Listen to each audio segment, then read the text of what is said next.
नमस्कार मैत्रिणींनो, तुमचं ज्योतिष किचनमध्ये मी स्वागत करते। इथं बनवत आहे मी उपवासाची बटाटा साबुदाणा चकली। त्यासाठी इथे ना मी 1 किलो साबुदाणा रात्री भिजत ठेवला होता आणि सकाळी ना मी 2 किलो बटाटे उकडून घेतले।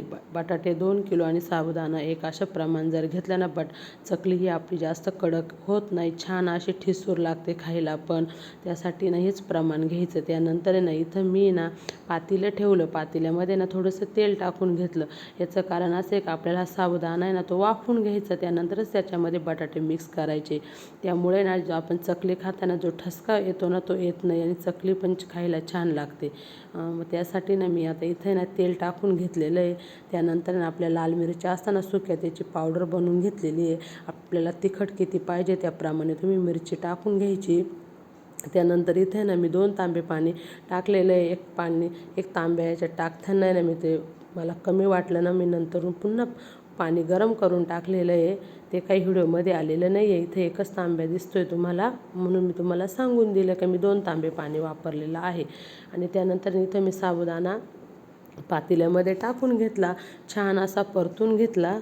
त्याचा रंग बदलेपर्यंत तो छान असा मिक्स करून घ्यायचा। चवीनुसार मीठ वगैरे सगळंच मी अगोदर टाकून घेतलेलं आहे। त्याला छान अशी चव येते। छान असा साबुदाणा परतून घेतल्यानंतर त्यामध्ये बटाटे मिक्स करायचे। बटाटे मिक्स केल्यानंतर पण थोड्या वेळ गॅस कमी ठेवायचा आणि त्याला थोडीशी वाफ येऊ द्यायची। वाफ येऊ दिली का त्यामुळे ना आपल्या चकल्या पण छान येतात आणि करायला पण जास्त मेहनत लागत नाही, व्यवस्थित चकली पण येते छान। आता इथं मी मिक्स करून घेत आहे।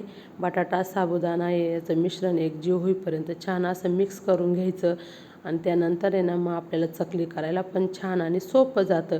इथं तुम्ही बघा तर काहीच वेळ लागत नाही चकली बनवायला, इतक्या सुंदर अशा चकल्या, हाताला पण असं जड किंवा असे खूप दाबायला असं मेहनत करायला लागत नाही, इतकी सहज अशा चकल्या बनल्या। मी बनवल्या, तुम्ही पण बघू शकता किती छान अशा चकल्या बनलेल्या आहे। आणि त्यानंतर आहे ना मी आता ह्या 2 दिवस चांगल्या सुकून दिल्या कडकडीत उन्हामध्ये। आता मी तुम्हाला चकल्या तळून पण दाखवते, तुम्ही बघा किती सुंदर अशा चकल्या तळल्या जात आहे तेलामध्ये, छान अशा, खायला पण खूप ठिसूर आणि अशा कुरकुरीत झालेल्या आहे। बघा तुम्ही पण करून बघा।